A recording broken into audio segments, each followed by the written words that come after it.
자, 여러분 안녕하세요. 자, 오늘은 지난 시간 뒤를 이어서 이번엔 교과서 266페이지, 그 다음에 프린트 10페이지에 해당되는 이른바 서아시아 지역 부분에서 등장했었던 이슬람 세력에 관련된 내용에 대해서 수업을 진행을 하도록 하겠습니다.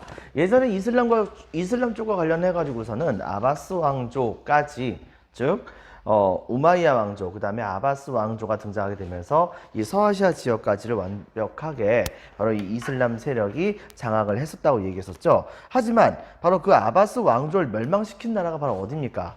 바로 몽골족입니다. 자, 그렇기 때문에 바로 이 몽골족이 등장하기 직전서부터 바로 몽골족의 세력이 끝난 다음에 서아시아의 역사가 어떻게 지나갔었는지에 대해서 간단하게 우리가 한번 살펴보도록 하겠습니다. 자, 먼저 내용을 보면 다음과 같습니다. 자, 1번 셀주크 튀르크가 이슬람 세계의 강자로 떠오르다.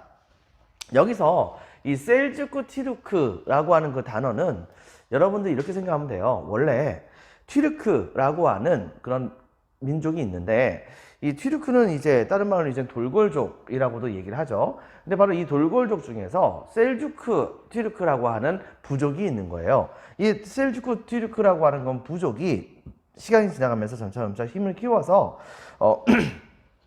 이제 나라를 세우게 됐던 것입니다. 자, 그런데 문제는 뭐냐면 이들이 이때 당시에 점차 힘을 키우는 과정 중에서 이 지역에 많이 퍼져 있었던 종교인 이슬람교를 믿게 됐었어요. 그런데 이들이 세력이 점점 커지게 되면서 나중에 바로 이 아바스 왕조의 수도가 어디입니까? 기억날까요, 여러분들? 바로 바그다드죠. 이 바그다드를 점령을 합니다. 근데 문제는 이 바그다드에는 누가 살고 있었느냐?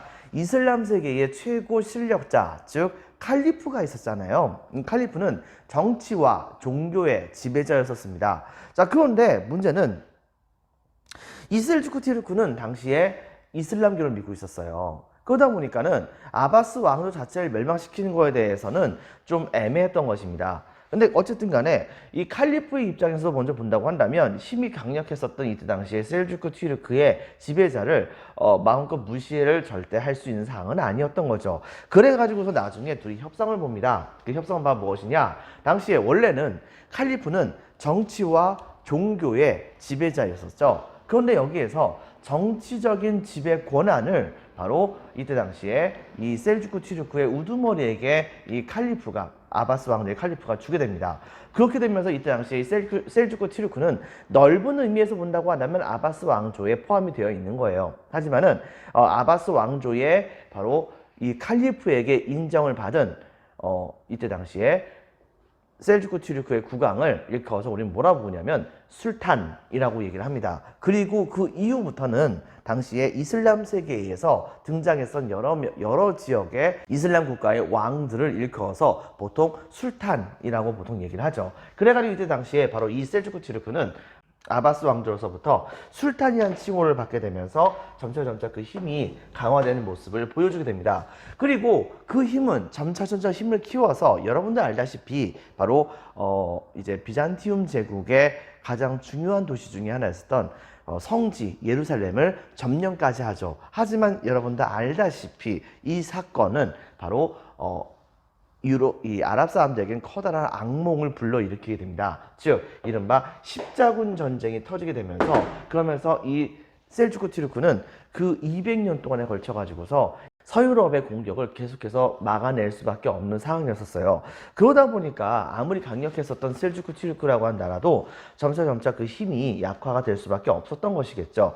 뭐 이런 상황에서 엎친 데 덮친 격이라고 동방에서부터 거대한 정복의 물결이 달려오게 됐었습니다. 즉 칭기스칸의 부하들이 동쪽에서부터 쳐들어와 가지고서 결과적으로 셀주크 튀르크 전체를 완전히 다 멸망을 시켜버린 거예요. 자, 이렇게 되면서 결과적으로는 13세기 중엽 때쯤에는 몽골족이 이 셀주크 튀르크를 완전히 다 정복을 해버립니다. 심지어는 바그다드까지 점령했던 거예요. 그때까지 이미 칼리프가 존재했었음에도 불구하고 여러분도 알다시피 몽골족은 특정 종교를 믿는 집단이 아니잖아요. 그러다 보니까 칼리프고 나발이고 다 필요 없이 다 싹 쓸어버린 겁니다. 이렇게 되게 되면서 아주 고대 때부터 존재했었던 이른바 칼리프를 내세워 가지고서 이루어지고 있었던 국가들이 사실상 이제 없어지게 되었다라고 하는 것을 여러분들 기억을 해주기 바랍니다. 그리고 이 몽골족은 아바스 왕조의 이제 아프리카 지역의 영토를 빼놓고 나머지 모든 지역에 해당되는 곳은 다 점령을 하게 돼요. 물론 이제 이 몽골족이 아프리카 지역을 침공을 하려고 하는 과정 중에서 일종의 노예 왕조라고도 볼 수 있었던 맘루크 왕조라고 하는 왕조의 공격을 받아가지고서 더 이상 아프리카까지 쳐들어가지 않는 모습을 보여주긴 했었지만요. 자, 어쨌든 간에 이렇게 됨으로써 이 몽골족은 이 아바스 왕조까지 멸망을 시키는 모습을 보여줍니다. 자, 근데 이제 문제는 뭐냐면 이 지역을 점령을 했으니까 이때부터 이제 본격적으로 자기네들이 이 지역을 통치를 해야 될 거 아니에요. 자, 이러다 보니까 여러분들 알다시피 이 몽골 제국은 바로 원세족 쿠빌라이 칸 때에 여러 개의 국가로 좀 쪼개지는, 내부적으로 좀 쪼개지는 모습을 보여주게 됩니다. 동방 지역에는 원이라고 하는 중국식의 왕조가 이 몽골 제국 전체에 큰 형님 노릇을 했다고 한다면 그 동생격으로서 뭐 킵차크 한국이라든가 차가타이 한국이라든가 오고타이 한국, 그 다음에 이란국과 같은 여러 개의 작은 칸국들이 몽골족에 포함된 칸국들이 등장하게 됐던 것이죠. 바로 이때 당시에 이 서아시아 지역을 다스리고 있었던 그런 칸국이 바로 어디냐면 이란국이라는 나라였었어요. 이 이란국이라는 나라는 당시에 아바스 왕조를 최종적으로 멸망을 시킵니다. 그리고 이들은 어쨌든 간에 정치적으로는 약간 좀 분리가 되어 있는 상태이긴 했었지만 바로 몽골 제국의 안에는 공식적으로는 포함이 되어 있는 그런 형태였었습니다. 자, 그런데 시간이 흘러가면서 여러분들 알다시피 몽골족이 비록 종교에 대한 탄압이라든가 이런 것을 별로 그렇게 하는 그런 민족은 아니었긴 했는데 국민의 대다수가 전부 다 이슬람교를 믿고 있어요. 그렇다고 한다면은 당연히 지배자들도 바로 이슬람교를 믿을 수밖에 없게 되지 않겠습니까? 결과적으로 이때 당시 몽골족의 상당수가 바로 이 이슬람교를 개종을 하게 되면서 그러면서 이 이란국 자체가 이슬람화하는 모습을 보여주게 됩니다. 하지만 몽골족의 통치는 채 100년 정도밖에 이루어지지 않습니다. 이 이란국 자체도 자체적으로 여러 칸의 여러 아들들에게 그 영토를 분리해서 나눠주고 하는 모습을 보여주게 되면서 이 이란국 내부에서 바로 여러 개의 작은 칸국들이 막 등장하게 되었고 자기네들끼리 치열하게 분열돼서 싸움을 벌이는 모습이 막 보여지게 됐었어요. 자, 이렇게 됐기 때문에 결과적으로는 이 몽골 제국 자체가 굉장히 힘이 약화가 되는 그런 모습이 보여지게 됐던 것이죠. 동쪽에서는 이제 명나라가 등장해서 원나라를 북쪽으로 내쫓아버리고 그 다음에 중국 지역을 차지했었고 그 다음에 서쪽 지역에서는 당시에 이제 여러 개의 이민족들이 막 사방에서 쳐들어오고 있었을 때에 그때 갑자기 나는 바로 칭기스칸의 후예다 라고 얘기하면서 그러면서 칭기스칸의 바로 몽골 제국을 다시 한번 부활시키겠다 라고 주장했었던 사람이 한 명 등장하게 됩니다. 그 사람의 이름이 바로 누구냐면 티무르라고 하는 그런 사람이었어요. 자, 결과적으로 이 티무르는 이란국을 포함해 가지고서 주변에 있었던 여러 개의 칸국들을 하나둘씩 점령을 하게 되면서 몽골 제국의 부활을 어느 정도는 좀 이루어 나가는 모습을 보여주기도 합니다. 자, 이것은 조금 이따 얘기를 할게요. 자, 먼저 내용을 보도록 하겠습니다. 자, 먼저 1번. 여러 왕조가 이슬람 세계를 이끌다. 1번에 셀주크 튀르크가 이슬람 세계의 강자로 떠오르다. 자, 동그라미 1번. 자, 성립에서는 중앙아시아의 유목민족인 빈칸에 적혔습니다. 셀어입니다. 어이, 셀주크 튀르크가 이슬람교로 개종 후 11세기경쯤에 바그다드까지를 정복을 하게 됩니다. 자, 결과적으로는 이 셀주크 튀르크는 바로 이 아바스 왕조의 수도가 바그다드였는데 바그다드에 있었던 이 칼리프에게 세속의 지배자라는 즉 셀주크 튀르크의 국왕이 바로 술탄이라고 하는 칭호를 받게 됨으로써 자기의 통치 지역을 통치하는 모습을 보여줬다 볼 수 있겠죠. 자, 국왕이 술탄, 이슬람 세계의 정치적 지배자를 의미합니다. 술탄이라고 하는 칭호를 받게 되었다. 밑줄 쫙 치고요. 그래서 이때 당시에 각 지역에 등장했었던 정치적 지배자들은 전부 다 술탄이라는 칭호를 전부 다 스스로 칭하게 됩니다. 자, 2번. 쇠퇴에서는 예루살렘 정복 후에 비잔티움 제국을 공격을 하기까지 하면서 이 셀주크 튀르크가 점차 힘을 키워나갔었지만 결과적으로는 밑줄 치겠습니다. 그리스도교 세계와 마찰. 바로 무슨 전쟁이죠? 여러분들? 바로 십자군 전쟁이죠. 자, 십자군 전쟁으로 국력이 약화가 되게 됩니다. 그리고 바로 엎친 데 덮친 격이라고 동쪽에서부터 바로 몽골족이 쳐들어왔었죠. 바로 몽골, 13세기 중반 몽골의 침입으로 멸망을 하게 되었다라고 하는 것을 여러분들이 기억을 해주기 바랍니다. 당시에 이 아바스 왕조가 멸망을 하게 될 때쯤에 유럽 사람들은 아이고 쌤통이다라고 생각했었대요. 그래가지고 그들은 무슨 생각을 했었냐면 몽골족이 바로 이슬람 세계를 무너뜨리기 위해서 하늘에서 내린 군대다. 지들이 바로 이 이슬람 세계를 징벌하기 위해서 등장한 것이다. 뭐 이런 식의 해석을 많이 했다고 합니다. 근데 걔네들이 그 몽골족이 유럽을 쳐들어갔을 때 이때 당시에 유럽 사람들은 무슨 공포를 느끼게 되었을까요? 이건 참 아이러니한 측면이야 볼 수 있겠죠. 자, 이런 측면을 여러분들 같이 기억을 해주기 바랍니다. 자, 그 다음에 또 한 가지 동그라미 3번에 일한국. 일한국은 별표 치진 마세요. 일한국에서는 자, 별표 반 개 정도 칩시다. 별표 반 개. 일한국. 몽골 제국이 아바스 왕조 적겠습니다. 아바스 왕조를 멸망시킨 후 몽골 제국의 일원으로 성립. 즉 셀주크 튀르크 자체를 멸망시켰고 셀주크 튀르크 하에 보호가 되고 있었던 바로 바그다드에 있었던 이 아바스 왕조 자체를 아예 멸망을 시켜버립니다. 그래서 이 몽골 제국의 일원으로 성립이 되게 됐으며 나중에 가서는 이들이 이슬람교를 개종을 했는데 나중에는 다음 주에 밑줄 칩니다. 티무르 제국에게 멸망을 당하게 되었다라고 하는 것을 기억을 해주기 바랍니다. 자, 이번에 그러면 티무르 제국에 대해서 설명을 할게요. 자, 여러분들 티무르 제국은 어떤 상황이었었는가? 다음과 같이 선생님이 이야기를 할 수가 있을 것 같습니다. 자, 몽골 제국의 부흥을 내걸었던 티무르가 등장하다에 대한 내용을 본다고 한다면 14세기 후반 아무래도 몽골족에 포함되었었던 사람이라고 생각이 되어지기는 합니다. 바로 이 티무르라고 하는 사람이 자기의 명칭, 자기의 이름을 본딴 이 티무르 왕조라고 하는 왕조를 만들게 됩니다. 그리고 사마르칸트라고 하는 곳을 이때 당시에 자기네들의 수도로 삼았어요. 근데 이 티무르가 내세웠던 명분이 바로 뭐냐면 무너져갔던 몽골 제국을 다시 한번 부활시키겠다 이겁니다. 즉 자기가 바로 칭기스칸의 후예이기 때문에 칭기스칸의 후예로서 바로 선조의 유지를 이어서 바로 몽골 제국을 다시 한번 부흥시키겠다라고 얘기를 하면서 당시에 여러 갈래로 쪼개지고 있었던 이란국이라든가 뭐 차가타이 한국 뭐 이런 나라들을 차례차례 전부 다 공격을 해가지고서 무너뜨리거나 침략을 하거나 해가지고 최종적으로 어떤 일이 벌어졌느냐 바로 중앙아시아에서부터 중앙아시아 명나라까지 국경선을 접할 정도까지 됩니다. 바로 중앙아시아에서부터 서아시아 지역까지 이르는 모든 지역을 다 정복을 합니다. 자, 이렇게 되게 되면서 그 힘이 엄청나게 강력하게 커지게 됐던 것이죠. 그리고 너무 많은 지역을 정복했었잖아요. 당시에 티무르는 이렇게 정복했었던 그런 지역에서 새롭게 얻게 되었던 여러 가지 화려한 전리품 같은 것들을 수도였던 사마르칸트에다가 옮겨갔었어요. 그래가지고서 그것을 엄청나게 많이 장식했다고 볼 수 있겠습니다. 자, 프린트 10페이지를 보면 거기에 사마르칸트가 어디에 박혀있는지 우리가 알아볼 수가 있겠죠. 대략적으로 본다고 한다면은 이 사마르칸트가 한 뭐 이 정도에 있었다고도 생각이 되어지는데 이건 이쪽이 바로 인도니까 여기면 거의 완전히 중앙아시아를 볼 수 있겠죠. 이 중앙아시아 지역으로 자기네들이 정복했던 거의 대부분의 지역에서 바로 많은 양에 해당하는 그런 정복했었던 여러 가지 물건 같은 것들 다 옮겨가가지고 거기를 굉장히 화려하게 꾸몄다고 합니다.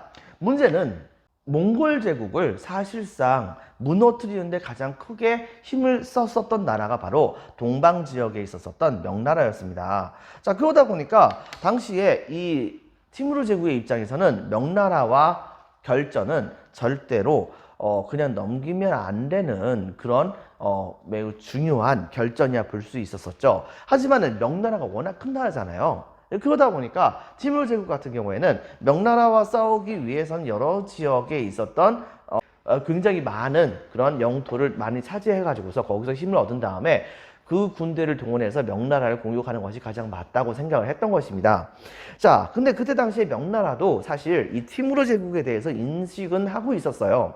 그래가지고서 서로 일단은 이제 사신을 주고받는 모습을 일단은 보이긴 했었거든요. 당시에 티무르가 명나라 사신에 대해서 그다지 좋은 감정을 갖고 있었던 것은 아닙니다. 하지만은 아직까지 싸울 때는 아니기 때문에 기본적인 예법 같은 건 차렸었다 볼 수 있겠죠. 그리고 나서 나중에 티무르 제국 쪽에서 바로 이 명나라 쪽에다가 사신을 보냈었어요. 그래가지고서 서로 국교 제대로 합시다 뭐 이렇게 얘기를 했는데, 문제가 뭐냐?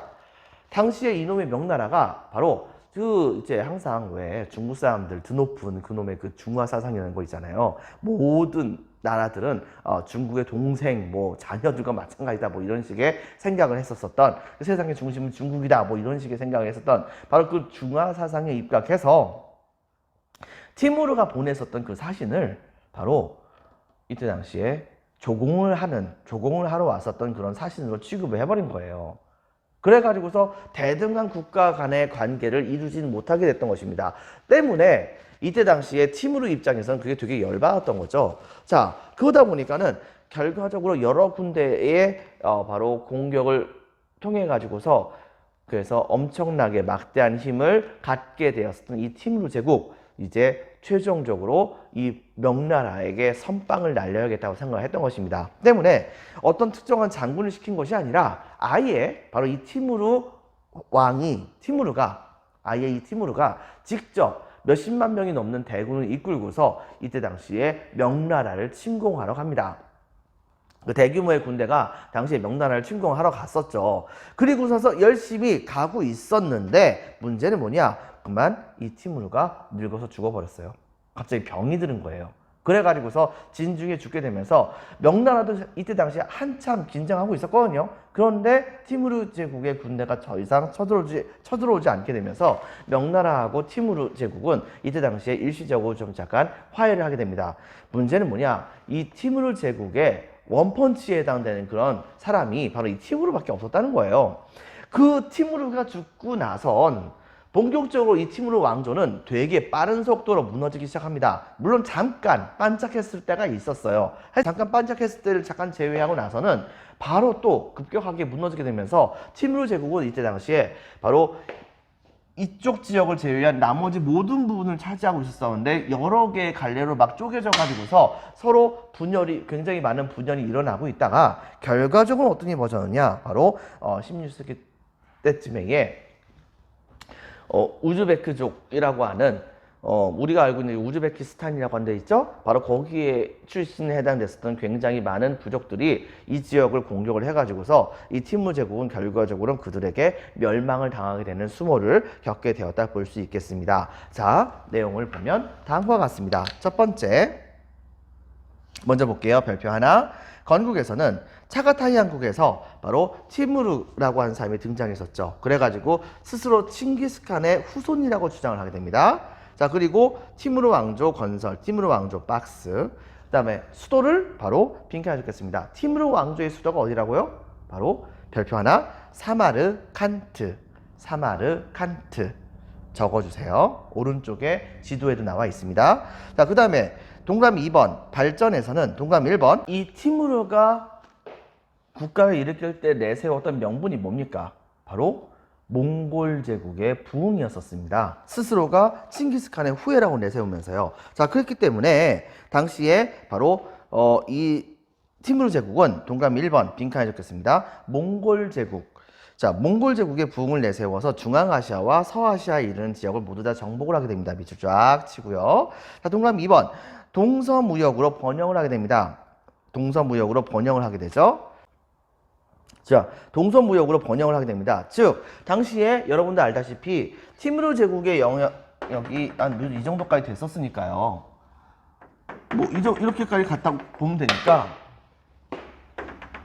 자, 이쪽 지역이 전부 다가 티무르 제국에 포함된다고 볼 수 있으니까 당시에 서양에 있던 나라들은 동방아 교육을 하기 위해서는 반드시 이 티무르 제국을 거칠 수밖에 없단 말입니다. 자연스럽게 모든 비단끼들이 이쪽을 지나갈 수밖에 없게 되면서 당시에 이 티무르 제국이 중개무역의 이익을 이때 당시에 잡지 않았다고 한다면 바보였겠죠. 때문에 중개무역의 이익을 톡톡히 누리게 됩니다. 자, 또 그 다음에 동그라미 3번. 바로 그 중개무역의 이익을 톡톡히 누릴 때에 바로 이 비단길이 지나가는 곳 중에 하나라고 볼 수 있는 곳이 바로 이 사마르칸트라고 하는 곳이었고, 그렇게 하다 보니까 자연스럽게 이 사마르칸트를 중심으로 해서 굉장한 문화가 많이 발달하게 되는데요. 자, 동그라미 3번. 사마르칸트, 바로 티무르 제국의 수도죠. 이 티무르 제국의 수도는 당시에 이들이 믿고 있는 종교가 일단은 그래도 몽골 제국의 부흥을 일으킨다고 하더라도 당시에 티무르가 믿고 있던 종교는 이슬람교였습니다. 때문에 이슬람의 문화가 포함이 됐어요. 근데 거기다 플러스 원래 이 지역은 아랍에게 통합되기 전에는 거대한 제국이 있었던 곳입니다. 거기가 어딘가요? 여러분들 바로 페르시아였었죠. 바로 이 페르시아의 문화가 계속해서 유지가 되는 모습이 일단은 있었던 겁니다. 근데 거기다 플러스 바로 이때 당시에 이 지역으로 되게 많이 들어왔었던 민족들이 투르크족이었기 때문에 돌골족이라고도 하죠. 이 투르크족이 이쪽까지 와가지고서 이쪽에는 이제 오스만 투르크라는 나라를 만들긴 했는데 이쪽에는 바로 이쪽에도 이제 이 안으로 들어왔었던 많은 투르크족들이 있었기 때문에 바로 이런 투르크들의 문화, 투르크인들의 문화들과 그 다음에 이슬람의 문화와 페르시아의 문화가 같이 사마르칸트에서 융합이 되어서 나타나는 모습을 보여줬다라고 하는 것을 우리가 찾아볼 수가 있겠습니다. 하지만 자, 동그라미 3번에 멸망에서는 밑줄 칩니다. 티무르 사망 후 쇠퇴. 그리고 최종적으로 그래도 좀 한동안 더 유지가 됐었으나 16세기 초쯤에는 다른 이민족들에게 멸망을 당하게 되었다라고 하는 것을 여러분들이 기억을 해주기 바랍니다. 자, 그 다음에 자, 이번에는 현재의 이란과 관련되어 있는 왕조라 볼 수 있는 이 사파비 왕조라고 하는 왕조에 대해서 살펴보도록 할게요. 자, 이 사파비 왕조라고 하는 왕조는 되게 독특하게도 16세기 초쯤에 이란의 북서부 지역에서 등장했다고 합니다. 여러분들 교과서 267페이지를 보면 또 알 수 있어요. 바로 267페이지에 보면 이 사파비 왕조가 이때 당시에 이 이란 지역, 자, 티무르 지역이 있었던 웬만한 지역들을 다시 바로 이 사파비 왕조가 장악을 했었었는데요. 근데 이 지역의 공통점이 바로 무엇이냐? 역시 이 지역이 바로 페르시아가 있었던 곳이었던 것입니다. 페르시아인들의 입장에서는 아랍인들에게 바로 문화의 이 지역의 주도권을 빼앗겼다는 것에 대해서 되게 억울함이 많이 있었던 것 같아요. 그래서 그런 것일까요? 당시에 이 사파비 왕조의 경우에는 이란의 북서부에서 비록 이슬람교를 계속해서 믿고 있긴 했었지만은 옛날에 있었던 사사왕조 페르시아와 같은 페르시아 제국을 계승한다는 명분으로 건국이 되게 됩니다. 그리고 이때 당시에 유럽 같은 나라도 마찬가지고 주변에 있던 여러 개의 나라도 마찬가지고 이때 당시에 굉장히 강력한 중앙 집권화가 일어났던 상황이기도 했었거든요. 특히 유럽 같은 경우에는 예전에 여러분들이 수업 시간 때 배웠다시피 말이죠.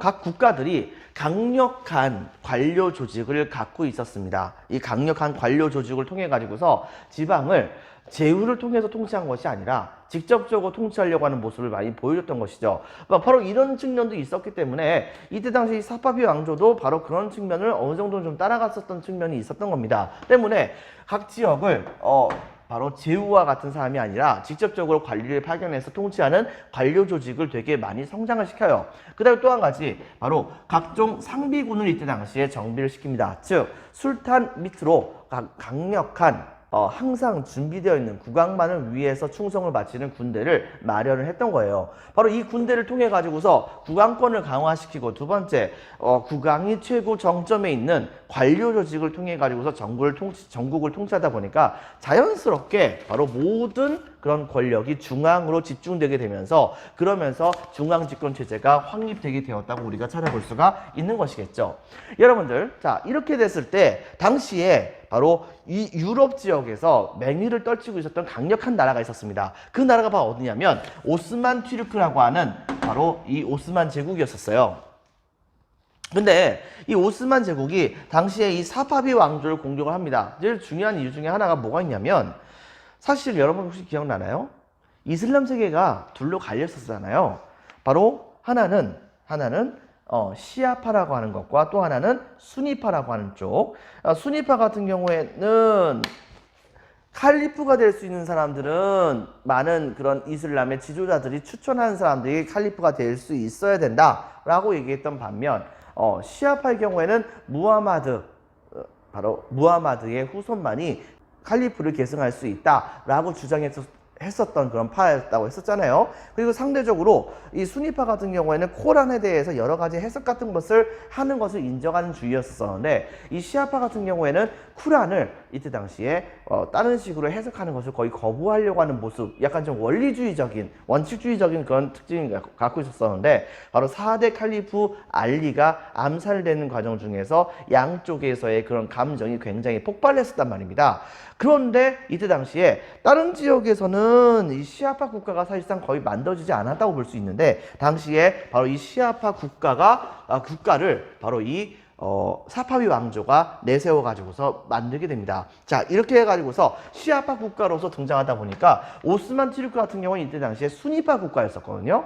그러다 보니까 이 둘 사이가 그다지 좋을 리가 없겠죠. 그래가지고서 당시에 오스만 투르크의 강력한 군대가 이 사파비 왕조를 공격을 했으나 이때 당시에 사파비 왕조는 이것을 굉장히 성공리에 방어를 하게 됩니다. 그러면서 오스만 투르크가 함부로 동방 쪽으로 더 이상 서두르지 못하도록 만들어 버렸었죠. 그리고 당시에 수도였었던 이스파한, 자, 여러분들 교과서를 보면은 교과서 267페이지에 이스파한의 위치가 대략적으로 나와 있습니다. 이 정도 되는 것 같은데요.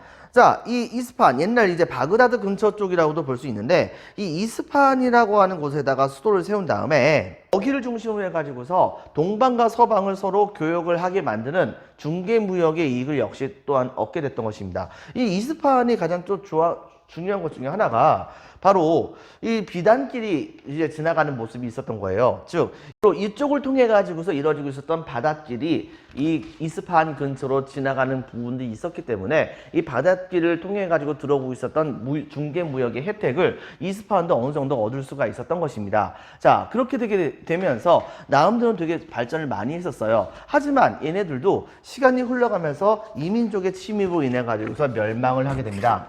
그러면서 역사 속에서 사라지게 되죠. 하지만 그 유지가 계속해서 이어지게 됐고 나중에 지금 현재 우리가 알고 있는 이란과 같은 건 나라가 등장하게 됐다는 것을 여러분 기억을 해주기 바랍니다.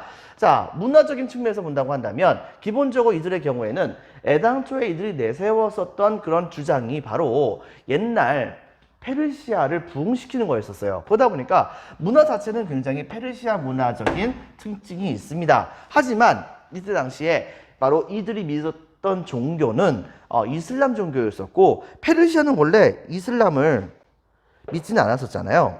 그렇기 때문에 당시에 어떻게 했었냐면 바로 이들의 경우에는 이슬람의 문화와 그 다음에 페르시아의 문화를 같이 합쳐가지고서 융합을 해나가는 모습을 보여줬다고 우리가 평가를 할 수가 있다고 합니다. 자, 그래서 프린트 10페이지를 보면 다음과 같습니다. 바로 자, 먼저 동그라미 1번 별표 하나 치겠습니다. 16세기 초에 이란 북서부에서 페르시아 적혔습니다. 페르시아의 계승 명목으로 이 사파비 왕조가 등장이 됩니다. 페르시아의 계승 명목 건국. 자, 동그라미 2번에 별표 하나. 발전에서는 동그라미 1번 관료 조직과 상비군 정비로 인해서 빈칸이 적혔습니다. 중앙집권체제 확립. 중앙집권체제 확립. 자, 중앙집권체제 확립. 그 다음에 동그라미 2번. 오스만 제국의 침공을 막아내기도 했었다. 동그라미 2번. 자, 동그라미 3번. 수도가 어디라고 했었죠? 바로 이스파한. 수도 이스파한을 중심으로 유럽과 중국을 잇는 중개 무역을 주도했었습니다. 참고적으로 이때 당시에 이 이스파한에 있었던 굉장히 아름다운 이슬람 사원, 바로 샤 모스크라고 하는 것이 지금 현재 교과서 267페이지에 나와 있으니까 그거 한번 확인해 보세요. 굉장히 딱 봐도 이거 진짜 가까이서 본다고 한다면 정말 아름답다고 얘기할 수가 있을 것 같다는 생각이 드네요. 자, 그것을 직접 볼 수 있는 날이 오길 바라면서, 자, 그 다음에 또 한 가지 바로 멸망에서는 하지만은 이민족의 잦은 침입으로 인해서 최종적으로 멸망을 당하게 되었었고, 문화적인 특징에서는 빈칸이 적혔습니다. 페르시아. 자, 페르시아 문화를 바탕으로 이란과 이슬람 문화가 발전하게 되었고 바로 현재 이란 문화에 크게 영향을 끼치게 됩니다. 특히 사파비 왕조의 가장 큰 특징, 그다음에 가장 큰 문화적인 산물이라 볼 수 있는 것 중에 하나가 바로 양탄자 같은 것이 있는데요. 이 양탄자 같은 경우에도 여러분 딱 본다고 한다면 당시에 이 이슬람 세력의 경우에는 우상 숭배를 금지했기 때문에 여기에다가 글자라든가 아니면 식물의 덩굴 같은 것을 가지고서 장식을 많이 한다고 했었잖아요. 근데 바로 그런 식의 문양을 양탄자에다가 이걸 갖다 붙여놓은 겁니다. 거기다가 또 한 가지 이 페르시아의 경우에는 굉장히 세밀하게 그림을 그리는 그런 풍조가 되게 유행을 했었었는데 바로 이러한 세밀화의 풍조와 그 다음에 바로 이 아라베스크 무늬의 그런 영향을 받아가지고서 사파비 왕조의 독특한 그런 형태의 바로 이 양탄자가 당시에 만들어지게 되었었다라고 하는 것도 교과서 267페이지를 통해서 우리가 확인을 해볼 수가 있을 것 같다는 생각이 드네요. 자, 여러분들 수고 많으셨습니다. 오늘은 여기까지 하도록 하겠습니다. 감사합니다.